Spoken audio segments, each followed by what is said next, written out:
ಸ್ನೇಹಿತರೆ, ಸಮಾಜ ಕಲ್ಯಾಣ ಇಲಾಖೆಯಿಂದ ನೇಮಕಾತಿಯ ಒಂದು ಹೊಸ ಯೋಜನೆ ಬಿಡುಗಡೆಯಾಗಿದೆ ನೋಡಿ. ಬೋತ್ ಮೇಲ್ ಅಂಡ್ ಫಿಮೇಲ್, ಪುರುಷ ಮತ್ತು ಮಹಿಳಾ ಅಭ್ಯರ್ಥಿಗಳು ಇಬ್ಬರು ಅರ್ಜಿಗಳನ್ನ ಸಲ್ಲಿಸಬಹುದಾಗಿರುತ್ತೆ. ಸಂಪೂರ್ಣವಾಗಿ ಈ ಒಂದು ಹುದ್ದೆಗಳು ಸರ್ಕಾರಿ ಉದ್ಯೋಗಗಳು ಮತ್ತು ಕಾಯಂ ಉದ್ಯೋಗಗಳಾಗಿರ್ತಾವೆ ನೋಡಿ. ಫ್ರೆಂಡ್ಸ್, ಇನ್ನು ಸಮಾಜ ಕಲ್ಯಾಣ ನೇಮಕಾತಿ ಆಗಿರುತ್ತೆ ನೋಡಿ. ಇನ್ನು ಪೋಸ್ಟ್ ಹೆಸರು, ಖಾಲಿ ಹುದ್ದೆಗಳ ಸಂಖ್ಯೆ, ಅರ್ಹತೆ ಮತ್ತು ಸಂಬಳ ನೋಡಿ. ಸಮಾಜ ಸೇವಕ 50 ಹುದ್ದೆಗಳಿದ್ದಾವೆ. ಸಮಾಜ ಕಾರ್ಯದಲ್ಲಿ ಪದವಿ, ಯಾವುದೇ ಡಿಗ್ರಿ ಮಾಡ್ಕೊಂಡಿದ್ರು ಕೂಡ ನೀವು ಈ ಒಂದು ಹುದ್ದೆಗಳಿಗೆ ಅರ್ಜಿಗಳನ್ನ ಸಲ್ಲಿಸಬಹುದು. 25,000ದಿಂದ 30,000ವರೆಗೂ ಪರ್ ಮಂತ್ ಸ್ಯಾಲರಿ ಆಗಿರುತ್ತೆ. ಇನ್ನು ಯೋಜನಾ ಸಹಾಯಕರು 30 ಹುದ್ದೆಗಳಿದ್ದಾವೆ. ಯಾವುದೇ ಡಿಗ್ರಿ ಕೇಳಿದ್ದಾರೆ 20,000ದಿಂದ 25,000ವರೆಗೂ ಪರ್ ಮಂತ್ ಸ್ಯಾಲರಿ ಆಗಿರುತ್ತೆ. ಇನ್ನು ಡೇಟಾ ಎಂಟ್ರಿ ಆಪರೇಟರ್ ನೋಡಿ, 20 ಹುದ್ದೆಗಳಿದ್ದಾವೆ. 12ನೇ ತರಗತಿ ಪಾಸ್ ಮತ್ತು ಟೈಪಿಂಗ್ ಬರಬೇಕಾಗುತ್ತೆ. 15,000ದಿಂದ 18,000 ಇರುತ್ತೆ, ಜಾಸ್ತಿ ಕೂಡ ಆಗ್ತಾ ಹೋಗುತ್ತೆ. ಹಾಗೆ ಇನ್ನು ಕಚೇರಿ ಸಹಾಯಕರು ನೋಡಿ, ಕಚೇರಿ ಸಹಾಯಕರು 10 ಹುದ್ದೆಗಳಿದ್ದಾವೆ. ಯಾವುದೇ ಡಿಗ್ರಿ ಅಥವಾ ನೀವು 10th ಪಾಸ್ ಆಗಿದ್ದರೂ ಕೂಡ ಈ ಒಂದು ಕಚೇರಿ ಸಹಾಯಕ ಹುದ್ದೆಗಳಿಗೆ ಅರ್ಜಿಗಳನ್ನ ಸಲ್ಲಿಸಬಹುದು. 18ರಿಂದ 22 ವರ್ಷದ ಒಳಗಿನ, ಅಂದರೆ 18ರಿಂದ 22,000ವರೆಗೂ ಪರ್ ಮಂತ್ ಸ್ಯಾಲರಿ ಆಗಿರುತ್ತೆ. ಇನ್ನು ಆಯ್ಕೆ ಪ್ರಕ್ರಿಯೆಯನ್ನು ನೋಡೋದಾದರೆ ಪರೀಕ್ಷೆ ಇರುತ್ತೆ. ಫ್ರೆಂಡ್ಸ್, ಲಿಖಿತ ಪರೀಕ್ಷೆ ಇರುತ್ತೆ ನೋಡಿ. 100 ಪ್ರಶ್ನೆಗಳು 2 ಗಂಟೆಗೆ ಇರುತ್ತೆ. ಪ್ರತಿ ಪ್ರಶ್ನೆಗೆ 1 ಅಂಕ ಹಾಗೂ ಪ್ರತಿ ತಪ್ಪು ಉತ್ತರಕ್ಕೆ 0.25 ಋಣಾತ್ಮಕ ಅಂಕ, ಮೈನಸ್ ಅಂಕ ಕೂಡ ಇರುತ್ತೆ ನೋಡಿ. ಏನು ಸಿಲೆಬಸ್ಸನ್ನು ನೋಡೋದಾದರೆ ಸಾಮಾನ್ಯ ಜ್ಞಾನ 25 ಪ್ರಶ್ನೆಗಳು, 25 ಗುರುತುಗಳು, 30 ನಿಮಿಷ ಇರುತ್ತೆ ನೋಡಿ. ಹಾಗೆ ಇನ್ನು ತಾರ್ಕಿಕತೆ ಮತ್ತು ಮಾನಸಿಕ ಸಾಮರ್ಥ್ಯ 25 ಪ್ರಶ್ನೆಗಳು, 25 ಗುರುತುಗಳು, 30 ನಿಮಿಷ ಇರುತ್ತೆ. ಹಾಗೆ ಪರಿಣಾತ್ಮಕ ಯೋಜನೆ, ಇದಕ್ಕೂ ಕೂಡ 20 ಹಾಗೂ 25 ನಿಮಿಷ ಇರುತ್ತೆ. ಹಿಂದಿ ಭಾಷೆ ಮತ್ತು ಆಂಗ್ಲ ಭಾಷೆ ಕೂಡ ಇರುತ್ತೆ ನೋಡಿ. ಹಾಗೆ ಇನ್ನು ಶೈಕ್ಷಣಿಕ ಅರ್ಹತೆಯನ್ನು ನೋಡೋದಾದರೆ SLC, PUC ಹಾಗೂ ಪದವಿ, ಯಾವುದೇ ಡಿಗ್ರಿಯನ್ನು ಮಾಡ್ಕೊಂಡಿದ್ದರೂ ಕೂಡ ನೀವು ಅರ್ಜಿಗಳನ್ನು ಸಲ್ಲಿಸಬಹುದು. ವಯೋಮಿತಿ ನೋಡಿ, 18ರಿಂದ 30 ವರ್ಷದ ಒಳಗಿನವರಾಗಿರಬೇಕಾಗುತ್ತೆ. OBC ಅಭ್ಯರ್ಥಿಗಳಿಗೆ 3 ವರ್ಷ, SC/ST ಅಭ್ಯರ್ಥಿಗಳಿಗೆ 5 ವರ್ಷ ಹಾಗೂ PWD ಅಭ್ಯರ್ಥಿಗಳಿಗೆ 10 ವರ್ಷಗಳ ವಯೋಮಿತಿ ಸಡಿಲಿಕೆ ಕೂಡ ಇರುತ್ತೆ. ಆದಷ್ಟು ನಿಮ್ಮ ವಯಸ್ಸಿನ ಲೆಕ್ಕಾಚಾರ ಮಾಡಿಕೊಂಡು ನೀವು ಅರ್ಜಿಗಳನ್ನು ಸಲ್ಲಿಸಬಹುದಾಗಿರುತ್ತೆ. ಇನ್ನು ಆಯ್ಕೆ ಪ್ರಕ್ರಿಯೆ ನೋಡಿ, ಲಿಖಿತ ಪರೀಕ್ಷೆ ಮತ್ತು ಆನ್ಲೈನ್ ಪರೀಕ್ಷೆ ಇರುತ್ತೆ ಹಾಗೂ ಸಂದರ್ಶನದ ಮೂಲಕ ಆಯ್ಕೆಯನ್ನು ಮಾಡಿಕೊಳ್ಳಲಾಗುತ್ತೆ. ಇನ್ನು ಕೊನೆಯದಾಗಿ ದಾಖಲೆ ಪರಿಶೀಲನೆ ಕೂಡ ನಡೆಯುತ್ತೆ ನೋಡಿ. ಇನ್ನು ಸಂಬಳವನ್ನು ನೋಡೋದಾದರೆ 30ರಿಂದ 60,000ವರೆಗೂ ಪರ್ ಮಂತ್ ಸ್ಯಾಲರಿ ಆಗಿರುತ್ತೆ. ಇದು ಸರ್ಕಾರಿ ಉದ್ಯೋಗಗಳು ಮತ್ತು ಕಾಯಂ ಉದ್ಯೋಗಗಳಾಗಿರ್ತವೆ.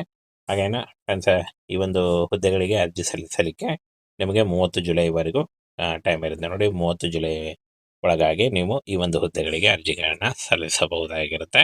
ಆನ್ಲೈನ್ ಅರ್ಜಿಗಳನ್ನ ಸಲ್ಲಿಸಬೇಕಾಗುತ್ತೆ. ಆನ್ಲೈನ್ ಅರ್ಜಿ ಸಲ್ಲಿಸುವಾಗ cost certificate, photo, educational documents, ನಿಮ್ಮ ಏನು ಆಧಾರ್ ಕಾರ್ಡು ಮತ್ತು ಫೋಟೋ ಎಷ್ಟನ್ನು ತೆಗೆದುಕೊಂಡು ನೀವು ಅರ್ಜಿಗಳನ್ನ ಸಲ್ಲಿಸಬಹುದು. ಇದರ ಡೈರೆಕ್ಟ್ ಲಿಂಕನ್ನು ವಿಡಿಯೋ ಡಿಸ್ಕ್ರಿಪ್ಷನ್ ಬಾಕ್ಸಲ್ಲಿ ಕೊಟ್ಟಿರ್ತೀನಿ ನೋಡಿ. ಅಲ್ಲಿ ಹೋಗಿ ನೀವು ಡೈರೆಕ್ಟಾಗಿ ಆನ್ಲೈನ್ ಅರ್ಜಿಗಳನ್ನ ಸಲ್ಲಿಸಬಹುದಾಗಿರುತ್ತೆ. ಸ್ನೇಹಿತರೆ, ಸಮಾಜ ಕಲ್ಯಾಣ ಇಲಾಖೆಯಿಂದ ನೇಮಕಾತಿಯ ಒಂದು ಹೊಸ ಯೋಜನೆ ಬಿಡುಗಡೆಯಾಗಿದೆ ನೋಡಿ.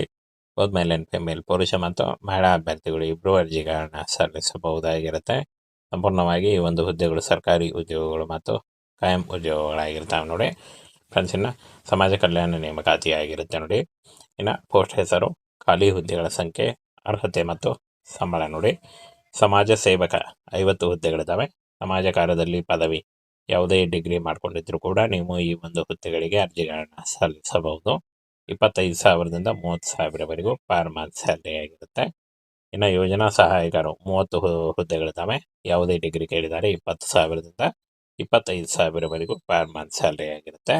ಇನ್ನು ಡೇಟಾ ಎಂಟ್ರಿ ಆಪರೇಟರ್ ನೋಡಿ, 20 ಹುದ್ದೆಗಳಿದ್ದಾವೆ. 12ನೇ ತರಗತಿ ಪಾಸ್ ಮತ್ತು ಟೈಪಿಂಗ್ ಬರಬೇಕಾಗುತ್ತೆ. 15,000ದಿಂದ 18,000 ಇರುತ್ತೆ, ಜಾಸ್ತಿ ಕೂಡ ಆಗ್ತಾ ಹೋಗುತ್ತೆ. ಹಾಗೆ ಇನ್ನು ಕಚೇರಿ ಸಹಾಯಕರು ನೋಡಿ, ಕಚೇರಿ ಸಹಾಯಕರು 10 ಹುದ್ದೆಗಳಿದ್ದಾವೆ. ಯಾವುದೇ ಡಿಗ್ರಿ ಅಥವಾ ನೀವು 10th ಪಾಸ್ ಆಗಿದ್ದರೂ ಕೂಡ ಈ ಒಂದು ಕಚೇರಿ ಸಹಾಯಕ ಹುದ್ದೆಗಳಿಗೆ ಅರ್ಜಿಗಳನ್ನ ಸಲ್ಲಿಸಬಹುದು. 18ರಿಂದ 22 ವರ್ಷದ ಒಳಗಿನ, ಅಂದರೆ 18ರಿಂದ 22,000ವರೆಗೂ ಪರ್ ಮಂತ್ ಸ್ಯಾಲರಿ ಆಗಿರುತ್ತೆ. ಇನ್ನು ಆಯ್ಕೆ ಪ್ರಕ್ರಿಯೆಯನ್ನು ನೋಡೋದಾದರೆ ಪರೀಕ್ಷೆ ಇರುತ್ತೆ. ಫ್ರೆಂಡ್ಸ್, ಲಿಖಿತ ಪರೀಕ್ಷೆ ಇರುತ್ತೆ ನೋಡಿ. 100 ಪ್ರಶ್ನೆಗಳು 2 ಗಂಟೆಗೆ ಇರುತ್ತೆ. ಪ್ರತಿ ಪ್ರಶ್ನೆಗೆ 1 ಅಂಕ ಹಾಗೂ ಪ್ರತಿ ತಪ್ಪು ಉತ್ತರಕ್ಕೆ 0.25 ಋಣಾತ್ಮಕ ಅಂಕ, ಮೈನಸ್ ಅಂಕ ಕೂಡ ಇರುತ್ತೆ ನೋಡಿ. ಏನು ಸಿಲೆಬಸ್ಸನ್ನು ನೋಡೋದಾದರೆ ಸಾಮಾನ್ಯ ಜ್ಞಾನ 25 ಪ್ರಶ್ನೆಗಳು, 25 ಗುರುತುಗಳು, 30 ನಿಮಿಷ ಇರುತ್ತೆ ನೋಡಿ. ಹಾಗೆ ಇನ್ನು ತಾರ್ಕಿಕತೆ ಮತ್ತು ಮಾನಸಿಕ ಸಾಮರ್ಥ್ಯ 25 ಪ್ರಶ್ನೆಗಳು, 25 ಗುರುತುಗಳು, 30 ನಿಮಿಷ ಇರುತ್ತೆ. ಹಾಗೆ ಪರಿಣಾತ್ಮಕ ಯೋಜನೆ ಇದಕ್ಕೂ ಕೂಡ 20 ಹಾಗೂ 25 ನಿಮಿಷ ಇರುತ್ತೆ. ಹಿಂದಿ ಭಾಷೆ ಮತ್ತು ಆಂಗ್ಲ ಭಾಷೆ ಕೂಡ ಇರುತ್ತೆ ನೋಡಿ. ಹಾಗೆ ಇನ್ನು ಶೈಕ್ಷಣಿಕ ಅರ್ಹತೆಯನ್ನು ನೋಡೋದಾದರೆ SLC, PUC ಹಾಗೂ ಪದವಿ ಯಾವುದೇ ಡಿಗ್ರಿಯನ್ನು ಮಾಡ್ಕೊಂಡಿದ್ದರೂ ಕೂಡ ನೀವು ಅರ್ಜಿಗಳನ್ನು ಸಲ್ಲಿಸಬಹುದು. ವಯೋಮಿತಿ ನೋಡಿ 18ರಿಂದ 30 ವರ್ಷದ ಒಳಗಿನವರಾಗಿರಬೇಕಾಗತ್ತೆ. OBC ಅಭ್ಯರ್ಥಿಗಳಿಗೆ 3 ವರ್ಷ, SC ಅಭ್ಯರ್ಥಿಗಳಿಗೆ 5 ವರ್ಷ ಹಾಗೂ PWD ಅಭ್ಯರ್ಥಿಗಳಿಗೆ 10 ವರ್ಷಗಳ ವಯೋಮಿತಿ ಸಡಿಲಿಕೆ ಕೂಡ ಇರುತ್ತೆ. ಆದಷ್ಟು ನಿಮ್ಮ ವಯಸ್ಸಿನ ಲೆಕ್ಕಾಚಾರ ಮಾಡಿಕೊಂಡು ನೀವು ಅರ್ಜಿಗಳನ್ನು ಸಲ್ಲಿಸಬಹುದಾಗಿರುತ್ತೆ. ಇನ್ನು ಆಯ್ಕೆ ಪ್ರಕ್ರಿಯೆ ನೋಡಿ, ಲಿಖಿತ ಪರೀಕ್ಷೆ ಮತ್ತು ಆನ್ಲೈನ್ ಪರೀಕ್ಷೆ ಇರುತ್ತೆ ಹಾಗೂ ಸಂದರ್ಶನದ ಮೂಲಕ ಆಯ್ಕೆಯನ್ನು ಮಾಡಿಕೊಳ್ಳಲಾಗುತ್ತೆ. ಇನ್ನು ಕೊನೆಯದಾಗಿ ದಾಖಲೆ ಪರಿಶೀಲನೆ ಕೂಡ ನಡೆಯುತ್ತೆ ನೋಡಿ. ಇನ್ನು ಸಂಬಳವನ್ನು ನೋಡೋದಾದರೆ 30ರಿಂದ 60 ಸಾವಿರವರೆಗೂ ಪರ್ ಮಂತ್ ಸ್ಯಾಲರಿ ಆಗಿರುತ್ತೆ. ಇದು ಸರ್ಕಾರಿ ಉದ್ಯೋಗಗಳು ಮತ್ತು ಕಾಯಂ ಉದ್ಯೋಗಗಳಾಗಿರ್ತವೆ. ಹಾಗೇನು ಈ ಒಂದು ಹುದ್ದೆಗಳಿಗೆ ಅರ್ಜಿ ಸಲ್ಲಿಸಲಿಕ್ಕೆ ನಿಮಗೆ 30 ಜುಲೈವರೆಗೂ ಟೈಮ್ ಇರುತ್ತೆ ನೋಡಿ. 30 ಜುಲೈ ಒಳಗಾಗಿ ನೀವು ಈ ಒಂದು ಹುದ್ದೆಗಳಿಗೆ ಅರ್ಜಿಗಳನ್ನು ಸಲ್ಲಿಸಬಹುದಾಗಿರುತ್ತೆ. ಆನ್ಲೈನ್ ಅರ್ಜಿಗಳನ್ನು ಸಲ್ಲಿಸಬೇಕಾಗುತ್ತೆ. ಆನ್ಲೈನ್ ಅರ್ಜಿ ಸಲ್ಲಿಸುವಾಗ cost certificate, photo, educational documents, ನಿಮ್ಮ ಏನು ಆಧಾರ್ ಕಾರ್ಡು ಮತ್ತು ಫೋಟೋ ಎಷ್ಟನ್ನು ತೆಗೆದುಕೊಂಡು ನೀವು ಅರ್ಜಿಗಳನ್ನು ಸಲ್ಲಿಸಬಹುದು. ಇದರ ಡೈರೆಕ್ಟ್ ಲಿಂಕನ್ನು ವಿಡಿಯೋ ಡಿಸ್ಕ್ರಿಪ್ಷನ್ ಬಾಕ್ಸಲ್ಲಿ ಕೊಟ್ಟಿರ್ತೀನಿ ನೋಡಿ. ಅಲ್ಲಿ ಹೋಗಿ ನೀವು ಡೈರೆಕ್ಟಾಗಿ ಆನ್ಲೈನ್ ಅರ್ಜಿಗಳನ್ನು ಸಲ್ಲಿಸಬಹುದಾಗಿರುತ್ತೆ.